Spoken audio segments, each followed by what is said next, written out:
വിശുദ്ധ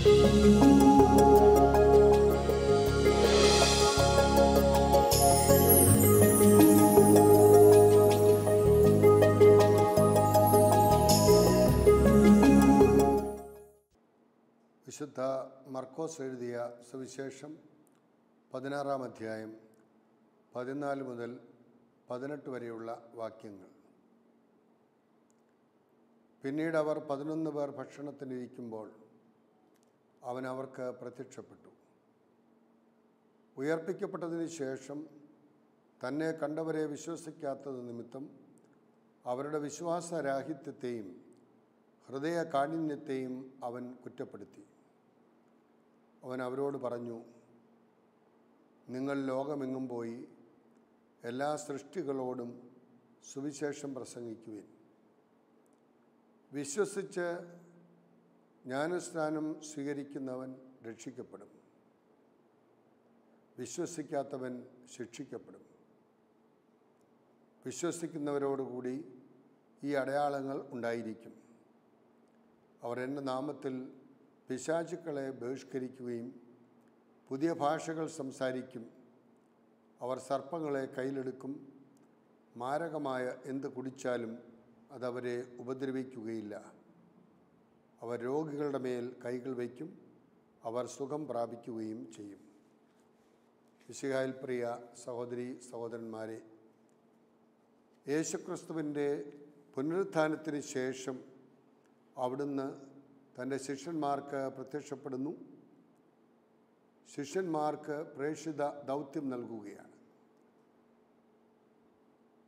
യേശുക്രിസ്തുവിൻ്റെ പുനരുത്ഥാനത്തിൽ വിശ്വസിക്കുവാനാവാത്ത വിധത്തിൽ ദുഃഖവെള്ളിയാഴ്ചയുടെ തിക്തമായ അനുഭവങ്ങൾ ശിഷ്യന്മാരെ ഭയവിഹ്വലരാക്കുകയാണ്. യേശുവിൻ്റെ പുനരുത്ഥാനത്തെക്കുറിച്ച് മറിയ മഗ്ദലേന സുവിശേഷകയായി വന്ന് യേശുവിൻ്റെ ശരീരം കല്ലറയിലില്ല എന്നും അവിടുന്ന് പുനരുത്ഥാനം ചെയ്തുവെന്ന് ഉള്ള സൂചനയൊക്കെ നൽകുന്ന സാഹചര്യം അവർക്ക് വിശ്വസിക്കുവാനാവുന്നില്ല. അത്രമാത്രം അവരുടെ കണ്ണുകൾ മൂടപ്പെട്ടിരിക്കുകയാണ്. ഉദ്ധിതനായ യേശുവിനെ നേരിട്ട് കാണുവാൻ അവസരം ലഭിക്കുന്നതിന് മുമ്പ് ഉദ്ധിതനെ നേരിട്ട് കണ്ടവർ അവൻ്റെ ഉദ്ധാനത്തെക്കുറിച്ച് നൽകിയ ആ സാക്ഷ്യം കേൾക്കുവാനോ ശിഷ്യർക്ക് അവസരമുണ്ടാക്കി കൊടുക്കുകയാണ്. ആ സാക്ഷ്യം പക്ഷേ ശിഷ്യർ സ്വീകരിച്ചില്ല. വിശ്വാസരഹിതരും കഠിന ഹൃദയരുമെന്ന് യേശു അവരെ കുറ്റപ്പെടുത്തി. രണ്ട് കാര്യങ്ങളെക്കുറിച്ചാണ് ഉദ്ധിതനായ യേശു തമ്പുരാൻ ശിഷ്യന്മാരെ കുറ്റപ്പെടുത്തുന്നത്. ഒന്ന്, അവരുടെ വിശ്വാസരാഹിത്യം, വിശ്വാസമില്ലായ്മ. പ്രത്യാശയുള്ള ആളുകളായി ജീവിക്കുവാൻ അവർക്ക് കഴിഞ്ഞില്ല. അത്രത്തോളം അവർ നിരാശപ്പെട്ടു പോയി എന്നുള്ളതാണ്. 3 വർഷം വിളിച്ചു കൊണ്ടു നടന്ന് അവർക്ക് പുനരുത്ഥാനത്തെക്കുറിച്ചുള്ള സൂചനയൊക്കെ താബോർ മലയുടെ അനുഭവത്തിലൂടെയൊക്കെ വെളിപ്പെടുത്തി കൊടുത്തിട്ടും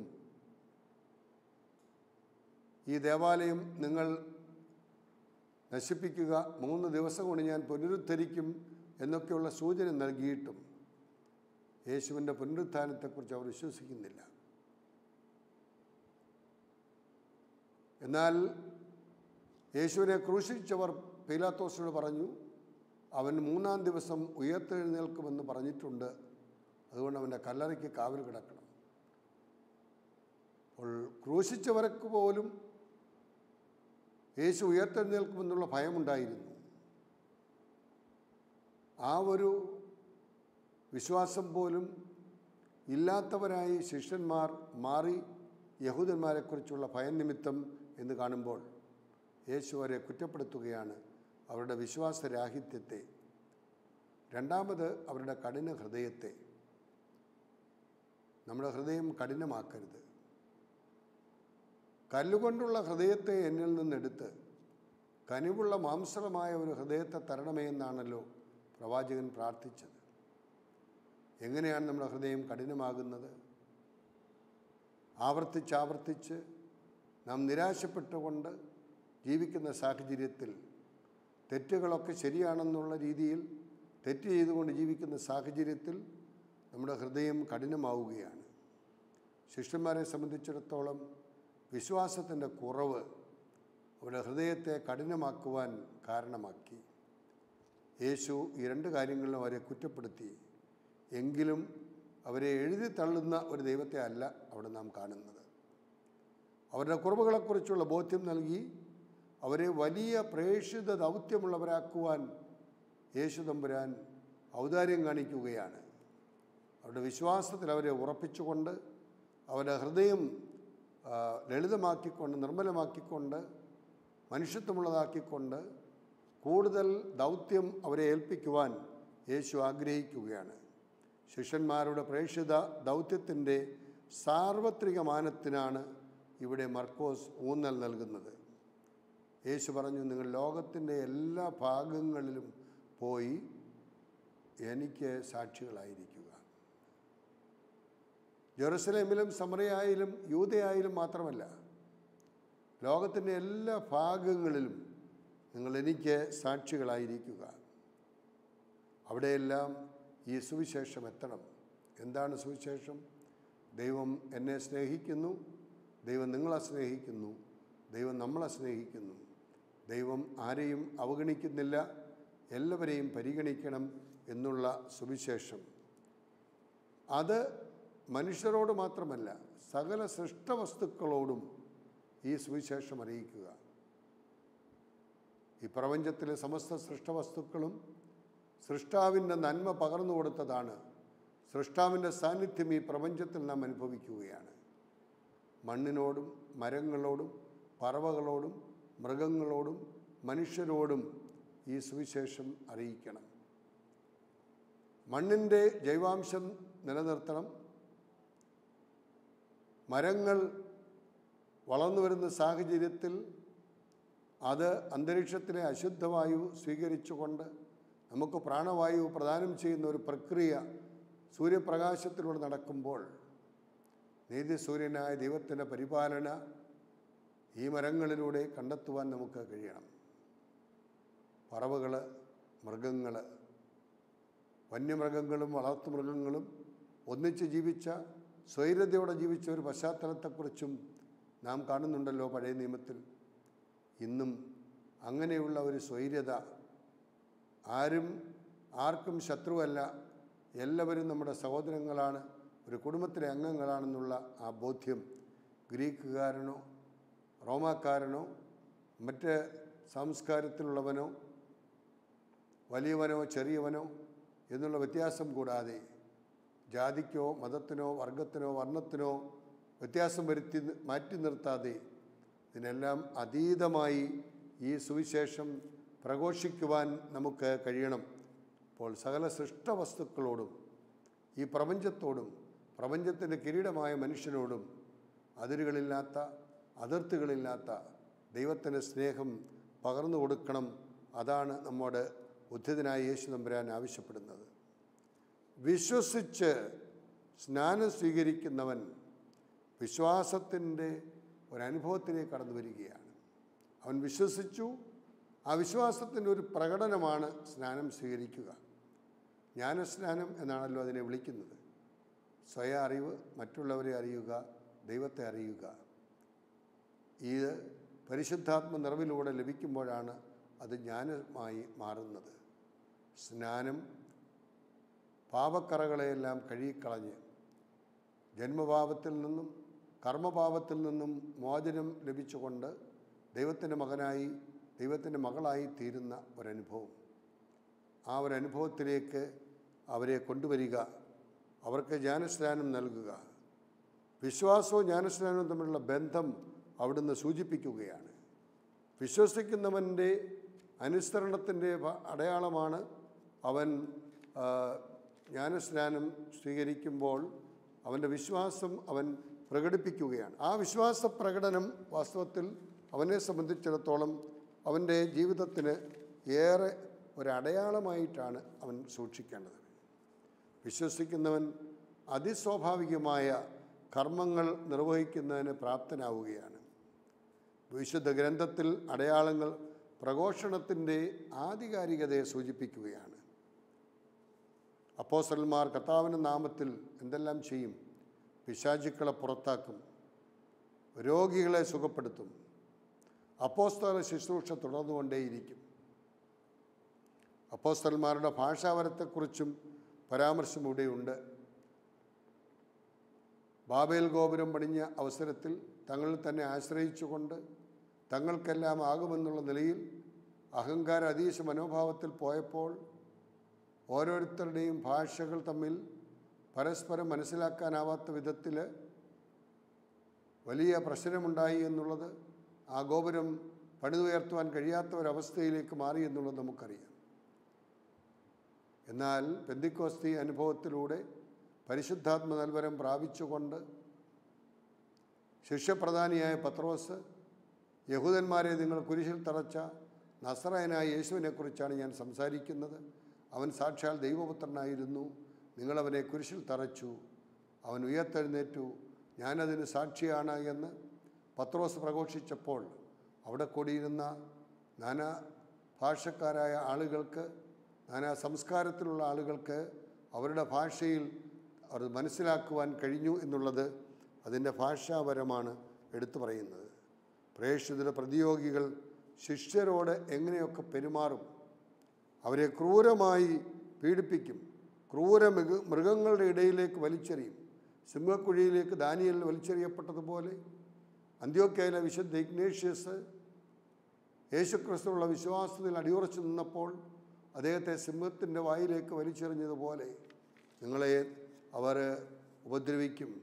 ആ സാഹചര്യങ്ങളിൽ ശിഷ്യർക്ക് ദൈവിക സംരക്ഷണം ഉണ്ടായിരിക്കും എന്ന് അവിടുന്ന് വാഗ്ദാനം ചെയ്യുകയാണ്. അന്ത്യോക്യയിലെ ഇഗ്നാത്യോസ് സിംഹത്തിൻ്റെ വായിലേക്ക് വലിച്ചെറിയപ്പെടുമെന്നുള്ള ഭീഷണി കൊടുത്ത സമയത്ത് അദ്ദേഹം പറയുകയാണ്, സിംഹത്തിൻ്റെ വായിൽപ്പെട്ട് ചവച്ച് അരച്ച് ഒരപ്പമായി മാറുമ്പോൾ ബലി അർപ്പിക്കുന്നവനായി ഞാൻ ബലി വസ്തുവായി മാറുകയാണ്, ഇതിനേക്കാൾ വലിയ സൗഭാഗ്യമില്ല എന്ന്. അത്ഭുതങ്ങൾ സുവിശേഷത്തിൻ്റെ ശക്തിക്ക് സാക്ഷികളാവുകയാണ്, വിശ്വാസത്തിൽ നമ്മെ ഉറപ്പിക്കുകയാണ്. ആദിമസഭയുടെ ആദ്യ നാളുകളിൽ വിശ്വാസം വളരാനും ആഴപ്പെടാനും അത്ഭുതങ്ങൾ ആവശ്യമായിരുന്നു.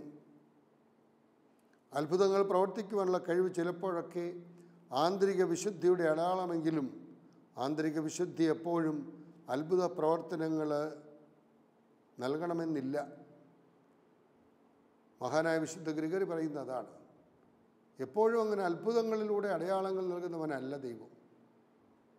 അത് ദൈവത്തിൻ്റെ ഇഷ്ടമനുസരിച്ച് ചില അടയാളങ്ങൾ അവിടെ നൽകുന്നുണ്ട്. പക്ഷേ അടയാളങ്ങളിൽ മാത്രം ആശ്രയിച്ചുകൊണ്ട് നമ്മുടെ വിശ്വാസ ജീവിതം മുന്നോട്ട് കൊണ്ടുപോകാനുള്ളവരല്ല നാം എന്ന് മഹാനായ വിശുദ്ധ ഗ്രിഗറി നമ്മെ ഓർമ്മിപ്പിക്കുന്നു. ബുദ്ധനായ കർത്താവ് തൻ്റെ പരിശുദ്ധാത്മാവിലൂടെ തിരുസഭ ഇന്നും നയിക്കുന്നു. അത് പ്രേക്ഷിത സഭയുടെ ഒരു ലക്ഷണമാണ്. സഭയെ ഇന്ന് നയിക്കുന്നത് നാമല്ല, പരിശുദ്ധാത്മാവാണ്. ദൈവത്തിൻ്റെ ആത്മാവിനാൽ നയിക്കപ്പെടുന്ന ഒരു സഭയാണത്. പരിശുദ്ധ പിതാവിലൂടെയും സഭാപിതാക്കന്മാരിലൂടെയും വൈദികരിലൂടെയും സന്യസ്തരിലൂടെയും അൽമായരിലൂടെയും ഈ സഭ ഇന്ന് യേശുക്രിസ്തുവിനെ കേന്ദ്രമാക്കിക്കൊണ്ട് ഓരോരുത്തർക്കും നൽകപ്പെട്ടിരിക്കുന്ന ഉത്തരവാദിത്തങ്ങൾ യേശുവുമായിട്ടുള്ള ബന്ധത്തിൽ നാം എങ്ങനെ പൂർത്തിയാക്കുന്നു എന്നുള്ളതിനെ ആശ്രയിച്ചാണ് സഭയുടെ ആ ഒരു പ്രവർത്തനങ്ങൾ ഒരു സാക്ഷ്യമായി മാറുന്നത്. പങ്കാളിത്ത സ്വഭാവത്തിൽ യേശുക്രിസ്തുവിൻ്റെ സഹപൗരന്മാർ എന്നുള്ള നിലയിൽ, വിശ്വാസ സമൂഹം എന്നുള്ള നിലയിൽ നാം ഒന്നിച്ച് മുമ്പോട്ട് പോകുമ്പോൾ ഈ സാക്ഷ്യം നിർവഹിക്കുവാൻ നമുക്ക് സാധിക്കും. നിങ്ങൾ ലോകമെങ്ങും പോയി സകല സൃഷ്ടികളോടും എൻ്റെ സുവിശേഷം അറിയിക്കുക എന്നരുളി ചെയ്ത യേശുവിൻ്റെ ദൗത്യം നിറവേറ്റുവാൻ മാർത്തോമാ ശ്ലീഹ ക്രിസ്തുവർഷം 52-ാം ആണ്ടിൽ കടലും കരയും കടന്ന് മാലിക്കരയുടെ മലയാളക്കരയുടെ കൊടുങ്ങല്ലൂരിൽ വന്ന് പ്രവർത്തിച്ച് കേരളത്തിൽ 7 കൂട്ടായ്മകളും കന്യാകുമാരി ജില്ലയുടെ അതിർത്തിയായ തിരുവിതാംകോട് ഒരു കൂട്ടായ്മയും അങ്ങനെ 7 കൂട്ടായ്മകൾ സ്ഥാപിച്ചുകൊണ്ട് ചെന്നൈയുടെ ചെന്നമലയിൽ മറവരാൽ കുത്തപ്പെട്ട് അവനോടുകൂടി പോയി മരിക്കാമെന്ന് പറഞ്ഞ് തോമസ് അക്ഷരാർത്ഥത്തിൽ മരിച്ചുകൊണ്ട് പുണ്യഭൂമിയാക്കി, നമ്മുടെ കർമ്മഭൂമിയാക്കി ഇതിനെ നൽകിയെങ്കിൽ ഈ ദൗത്യം ഇവിടെ നിന്നും ആരംഭിച്ച് ലോകത്തിൻ്റെ എല്ലാ ഭാഗങ്ങളിലും എത്തിക്കുവാനുള്ള ഒരു ധാർമ്മികമായ കടമയാണ് നമ്മെ പരമേൽപ്പിക്കുന്നത്. ഈ കടമയെക്കുറിച്ചുള്ള ബോധ്യം നമുക്ക് നൽകുവാൻ വേണ്ടി 16-ാം നൂറ്റാണ്ടിൽ കടന്നു വന്ന ഒരു വിശുദ്ധനാണ് ഭാരതത്തിൻ്റെ ദ്വിതീയ അപ്പോസ്തലൻ എന്ന് വിളിക്കപ്പെടുന്ന വിശുദ്ധ ഫ്രാൻസിസ് സേവിയർ. 1506 ഏപ്രിൽ മാസം 7-ാം തീയതി സ്പെയിനിലെ നവാരെ കുടുംബത്തിലാണ് അദ്ദേഹം ജനിക്കുന്നത്. ഒരു പ്രഭു കുടുംബത്തിലാണ് അദ്ദേഹം ജനിക്കുന്നത്. ജുവാൻ ഗിസോ, ഡോണ മരിയ എന്നീ മാതാപിതാക്കളുടെ മകനായി ജനിച്ച അദ്ദേഹം പ്രാഥമിക വിദ്യാഭ്യാസത്തിന് ശേഷം 1525 പാരീസ് സർവകലാശാലയിൽ പഠിക്കുവാനായിട്ട് വരുന്നു. സെൻറ്റ് ബാർബേ കോളേജിൽ ചേർന്നു. 17-ാമത്തെ വയസ്സിൽ കോളേജ് പഠനം നടത്തിക്കൊണ്ടിരിക്കുന്ന ഒരവസരത്തിലാണ് ഇഗ്നേഷ്യസ് ലയോളയെ കാണുവാൻ ഇടയായത്. ഇഗ്നേഷ്യസ് ലയോള അദ്ദേഹത്തോടൊരു ചോദ്യം ചോദിക്കുമായിരുന്നു. ഫ്രാൻസിസ്, ലോകം മുഴുവൻ നേടിയാലും നിൻ്റെ ആത്മാവ് നഷ്ടമായാൽ എന്ത് പ്രയോജനം? അതിനെക്കുറിച്ച് അദ്ദേഹം കാര്യമായി ചിന്തിച്ചുകൊണ്ടേയിരുന്നു. 24-ാമത്തെ വയസ്സിൽ MA പാസ്സായി പാരീസിൽ തന്നെയുള്ള ഒരു കോളേജിൽ തത്വശാസ്ത്ര അധ്യാപകനായി ജോലിയിൽ പ്രവേശിച്ചു. വീണ്ടും ഇഗ്നേഷ്യസിൻ്റെ ചോദ്യം, ലോകം മുഴുവൻ നേടിയാലും നിൻ്റെ ആത്മാവ് നഷ്ടമായാൽ എന്ത് പ്രയോജനം എന്നുള്ള ആ ചോദ്യം, അതിനുത്തരം കണ്ടെത്തുവാൻ അദ്ദേഹം പരിശ്രമിച്ചു. അതിനുത്തരം അദ്ദേഹം കണ്ടെത്തിക്കൊണ്ട് ഇപ്രകാരം പറഞ്ഞു: തന്നെക്കുറിച്ച് ദൈവത്തിന് ഒരു പദ്ധതിയുണ്ട്, അതെന്താണെന്ന് മനസ്സിലാക്കുവാൻ ഞാൻ ആഗ്രഹിക്കുന്നു. കുറേ വർഷങ്ങൾക്ക് ശേഷം ഇഗ്നേഷ്യസിനെ സമീപിച്ചുകൊണ്ട് ഫ്രാൻസിസ് പറഞ്ഞു, അങ്ങയുടെ വഴി എന്നെയും പഠിപ്പിക്കുക. എങ്ങനെയാണ് ഇഗ്നേഷ്യസ് യേശുവിനെ അനുധാവനം ചെയ്യുവാൻ മുമ്പോട്ട് വന്നത്? ആ വഴി എന്നെയും പഠിപ്പിക്കുക. ഇഗ്നേഷ്യസിൻ്റെ നിർദ്ദേശപ്രകാരം ഫ്രാൻസിസ് തൻ്റെ ഉന്നതമായ പ്രൊഫസർ സ്ഥാനം രാജിവെച്ചു. ഇഗ്നേഷ്യസിനോടൊപ്പം ഈശോ സഭയുടെ 7 സ്ഥാപകരിൽ ഒരാളായി മാറി. 1534 ഓഗസ്റ്റ് മാസം 15-ാം തീയതി ഈശോ സഭ സ്ഥാപിച്ചു. 1535 മുതൽ 37 വരെയുള്ള കാലഘട്ടം വെനീസിൽ അദ്ദേഹം ദൈവശാസ്ത്രം പഠിച്ചു. 1537 ജൂൺ 24-ാം തീയതി ഒരു വൈദികനായി വെനീസിൽ വെച്ച് അദ്ദേഹം അഭിഷിക്തനായി. തുടർന്ന് 2 വർഷം ബൊളോഞ്ഞോയിൽ ആതുര ശുശ്രൂഷയും സാധുജന സേവനവുമായി സമയം ചിലവഴിച്ചു. പോർട്ടുഗൽ രാജാവായ ജോൺ മൂന്നാമൻ്റെ അഭ്യർത്ഥന അനുസരിച്ച് ഫ്രാൻസിസിനെ ഇന്ത്യയിലെ മിഷനറി അയക്കുവാൻ ഇഗ്നേഷ്യസ് തീരുമാനിച്ചു. പരിശുദ്ധ പിതാവ് പോൾ മൂന്നാമൻ്റെ അടുത്തേക്ക് അയച്ചു അനുഗ്രഹത്തിനായി, അനുവാദത്തിനായി. അവിടെ ചെല്ലുമ്പോൾ പരിശുദ്ധ പിതാവ് അനുഗ്രഹിച്ചുകൊണ്ട് പൗരസ്ത്യ നാട്ടിലെ പരിശുദ്ധ പിതാവിൻ്റെ അംബാസഡറായി ഫ്രാൻസിസ് സേവ്യറിനെ നിയോഗിക്കുകയാണ്. റോമിൽ നിന്ന് ലിസ്ബണിൽ എത്തി 1541 ഏപ്രിൽ 7-ന് ഇന്ത്യയിലേക്ക് കപ്പൽ കയറുകയാണ് ചെയ്തത്. വാഹന സൗകര്യം ഒന്നുമില്ല, അന്ന് കപ്പൽ സൗകര്യങ്ങളാണ്. വർഷങ്ങളെടുക്കും ഇവിടെ എത്തിച്ചേരാൻ.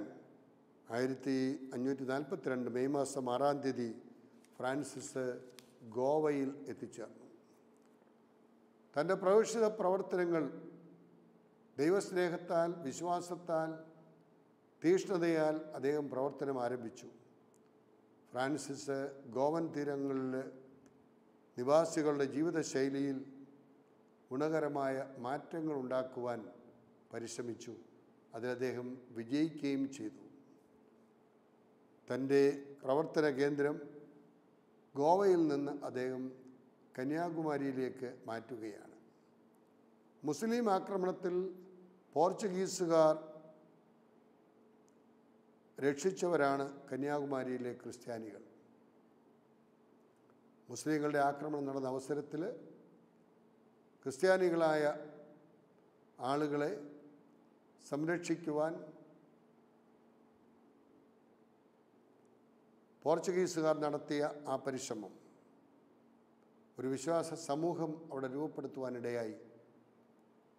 1498 പോർച്ചുഗീസുകാർ ഇന്ത്യയിലേക്ക് വരുന്നത്. അതിൻ്റെ പശ്ചാത്തലത്തിലാണ് ക്രൈസ്തവ സമൂഹം അവിടെ രൂപപ്പെടുവാൻ ഇടയായത്. അവരെ സംരക്ഷിക്കുവാൻ ഫ്രാൻസിസ് സേവ്യർ മുമ്പോട്ട് വരികയും തമിഴ് ഭാഷ പഠിച്ച് വിശ്വാസ സത്യങ്ങൾ ഫ്രഞ്ചിൽ നിന്നും തമിഴിലേക്ക് പരിവർത്തനം ചെയ്ത് ആളുകൾക്ക് എത്തിച്ചു കൊടുത്തുകൊണ്ട് മതപഠന ഗ്രന്ഥങ്ങളൊക്കെ തയ്യാറാക്കി കുഞ്ഞുങ്ങളെ വിശ്വാസത്തിൽ ഉറപ്പിക്കുവാൻ അദ്ദേഹം പരിശ്രമിച്ചു. പകൽ സമയം രോഗികളെ സന്ദർശിച്ചും സുവിശേഷം പ്രഘോഷിച്ചും വീടുകൾ തോറും ചുറ്റി നടന്നുകൊണ്ട് പ്രവർത്തിച്ചു.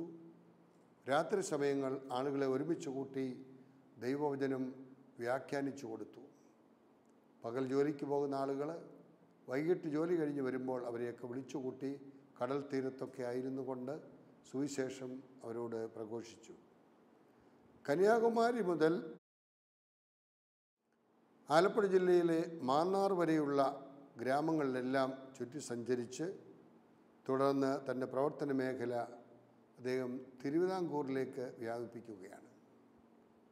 തിരുവിതാംകൂർ രാജാവ് ഫ്രാൻസിസ് സേവ്യറിൻ്റെ പ്രവർത്തനങ്ങൾ കണ്ടുകൊണ്ട് വളരെയധികം ശ്ലാഘിക്കുന്നു. അന്നത്തെ കാലത്ത് 2000 പണം നൽകി ഫ്രാൻസിസിൻ്റെ പ്രവർത്തനങ്ങളെ മഹാരാജാവ് പ്രോത്സാഹിപ്പിക്കുകയാണ് ചെയ്തത്. അങ്ങനെ ഇരിക്കുമ്പോഴാണ് മധുര നായ്ക്കരുടെ പട തിരുവിതാംകൂർ രാജാവിനെ ആക്രമിക്കുവാനായി പുറപ്പെടുന്നത്. അവർ വന്ന ആ സമയത്ത് അരുൾവാമഴി എന്ന സ്ഥലത്ത് ഫ്രാൻസിസ് സേവ്യർ തൻ്റെ കയ്യിൽ ഉയർത്തിപ്പിടിച്ച കുരിശുമായി തദ്ദേശ രാജാവിനോട് യുദ്ധം ചെയ്യാൻ പാടില്ല, അദ്ദേഹത്തെ സംരക്ഷിക്കണം, അതുകൊണ്ട് നിങ്ങൾ മടങ്ങിപ്പോകണം എന്ന് ദൈവനാമത്തിൽ ആഹ്വാനം ചെയ്യുന്നുവെന്ന് പറഞ്ഞ് കുരിശുയർത്തി അവരോട് പറഞ്ഞപ്പോൾ ദൈവകൽപ്പന അവരെ സ്വീകരിച്ചതുപോലെ തിരുവിതാംകൂർ രാജാവ് ഉദയമാർത്താണ്ഡവർമ്മ സംരക്ഷിക്കപ്പെടുകയും വടുകപ്പട തിരികെ പോവുകയും ചെയ്തു എന്നുള്ളത് കണ്ടപ്പോൾ ഉദയ മാർത്താണ്ഡവർമ്മ വലിയച്ഛൻ എന്ന സ്ഥാനപ്പേര് നൽകി ഫ്രാൻസിസ് സേവ്യറിനെ ആദരിക്കുകയുണ്ടായി എന്നുകൂടി നാം മനസ്സിലാക്കണം. അപ്പോൾ വിദേശത്തു നിന്ന് വന്ന ഒരു മിഷണറി അധികാരം ദൈവത്തിൻ്റേതാണെന്നും തദ്ദേശ രാജാവ് ദൈവത്തിൻ്റെ പ്രതിനിധിയാണെന്നും അദ്ദേഹത്തോടൊപ്പം സഹകരിച്ച് പ്രവർത്തിക്കുമ്പോഴാണ് നമ്മുടെ പ്രവർത്തനങ്ങൾ പൂർണ്ണമാകുന്നതെന്നുള്ള ഒരു ബോധ്യത്തിൽ പ്രവർത്തിച്ചു എന്ന് കാണുന്നുണ്ട്. 1544 ഫ്രാൻസിസ് ഗോവയിലേക്ക് മടങ്ങി. 1545 അദ്ദേഹം മൈലാപ്പൂരിലെത്തി തോമസ് ലീഗായുടെ കബറിടമൊക്കെ സന്ദർശിക്കുന്നു. തുടർന്ന് ലോകമെങ്ങും പോയി സുവിശേഷം പ്രഘോഷിക്കുക എന്നുള്ള ദൗത്യം നിറവേറ്റുവാൻ മലാക്ക, മൊളോക്കോ, ജപ്പാൻ ഇവിടങ്ങളിൽ പ്രവർത്തനം നടത്തുന്നു.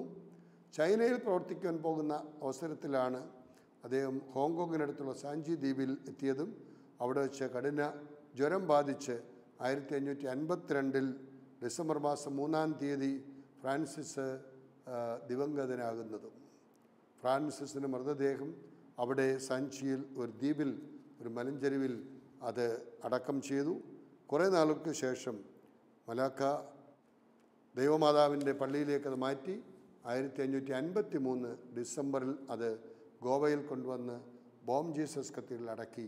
ഇന്നും ആ ഭൗതിക ശരീരം അഴിയാതെ ഇരിക്കുന്നു എന്ന് പറയുമ്പോൾ അതിൻ്റെ ആ ഒരു വചനം പ്രഘോഷിച്ച ചരിത്രം, ജനങ്ങൾക്ക് വേണ്ടി ശുശ്രൂഷ ചെയ്ത ആ ചരിത്രം, പ്രേക്ഷിത ദൗത്യം നിർവഹിച്ച ആ ചരിത്രമൊക്കെ ഇന്നും നമ്മെ ഓർമ്മിപ്പിക്കുകയാണ്. 1619 വാഴ്ത്തപ്പെട്ടവനായി പ്രഖ്യാപിച്ചു. 1622 വിശുദ്ധ ഇഗ്നേഷ്യസ് തലയോടൊപ്പം വിശുദ്ധ ഗ്രിഗോറിയസ് 15ാമൻ മാർപ്പാപ്പയോടൊപ്പം വിശുദ്ധനായി ഫ്രാൻസിസ് സേവ്യറും പ്രഖ്യാപിക്കപ്പെടുകയാണ് ഉണ്ടായത്. 1927 വിശുദ്ധ കുചുറേസ്യയോടൊപ്പം സാർവത്രിക മിഷൻ്റെ മധ്യസ്ഥനായി അദ്ദേഹം മിഷണറിയായി ഫ്രാൻസിസ് ജീവിതത്തിൽ ഇന്ത്യയിലേക്ക് വന്നപ്പോൾ ആകെയുള്ള സമ്പാദ്യം എന്ന് പറയുന്നത് വിശുദ്ധ ഗ്രന്ഥം, ക്രൂശിത രൂപം, കാനോന നമസ്കാരം, സന്യാസ നിയമം ഇവ മാത്രമായിരുന്നു. ഭാരതത്തിൻ്റെ തീരപ്രദേശങ്ങളിൽ മിഷൻ പ്രവർത്തനം നടത്തിയപ്പോൾ അവിടെയുള്ള പാവപ്പെട്ടവരോടൊപ്പം കുടിൽ കെട്ടി താമസിച്ച് അവരുടെ ഭക്ഷണം കഴിച്ചുകൊണ്ട് ജീവിച്ച ഒരു മനുഷ്യൻ. ഉപഭോഗ സംസ്കാരത്തിൻ്റെ കാലഘട്ടത്തിൽ ഇന്ന് ആയിരിക്കേണ്ടവർ ആർജിക്കുന്ന ഒരു പശ്ചാത്തലത്തിൽ എതിർ സാക്ഷ്യത്തിലേക്ക് നീങ്ങുമ്പോൾ ഫ്രാൻസിസ് സേവ്യറിൻ്റെയൊക്കെ ജീവിതം നമുക്ക് വളരെയധികം പ്രചോദനം നൽകുകയാണ്. ഈശോയോടുള്ള സ്നേഹവും ആത്മാക്കളോടുള്ള ദാഹവും തിരുസഭയോടുള്ള കൂറും ക്ലേശങ്ങൾ നേരിടുവാൻ വിശുദ്ധ ഫ്രാൻസിസ് സേവ്യറിന് സഹായകമായി. അത് നമുക്കും ഉണ്ടാകണം. ഈശോയോടുള്ള സ്നേഹം, ആത്മാക്കളോടുള്ള ദാഹം, തിരുസഭയോടുള്ള കൂറ്, ക്ലേശങ്ങൾ സഹിക്കുവാനുള്ള ശക്തി. മിഷണറി ഭാരതത്തിൽ അപ്പോസ്തലനായി അറിയപ്പെടുകയാണ്. അദ്ദേഹത്തിൻ്റെ ആ ജീവിതം നമുക്ക് എന്നും ഒരു ചൈതന്യമായിരിക്കട്ടെ. നിങ്ങൾ ലോകമെങ്ങും പോയി സകല സൃഷ്ടികളോടും എൻ്റെ സുവിശേഷം അറിയിക്കുക. ആ ടോം എഴുന്നാളിൽ അത് നിർവഹിക്കുവാൻ യമനിൽ നടത്തിയ പരിശ്രമം, അതിന് കൊടുക്കേണ്ടതായ വില ഇന്നും അദ്ദേഹം ഒരു സാക്ഷിയായി ജീവിക്കുന്നു. റാണി മരിയ സിസ്റ്റർ ഒരു രക്തസാക്ഷിയായി തമ്പുരാനോടുള്ള സ്നേഹത്താൽ, ജനങ്ങളോടുള്ള സാക്ഷ്യത്താൽ ഒരു രക്തസാക്ഷിയായി മരിച്ച സാഹചര്യത്തിൽ അങ്ങനെയുള്ള വിശുദ്ധരുടെ ജീവിതം നമുക്ക് ഒരു വലിയ പ്രചോദനമായി എന്നും നിലനിൽക്കട്ടെ.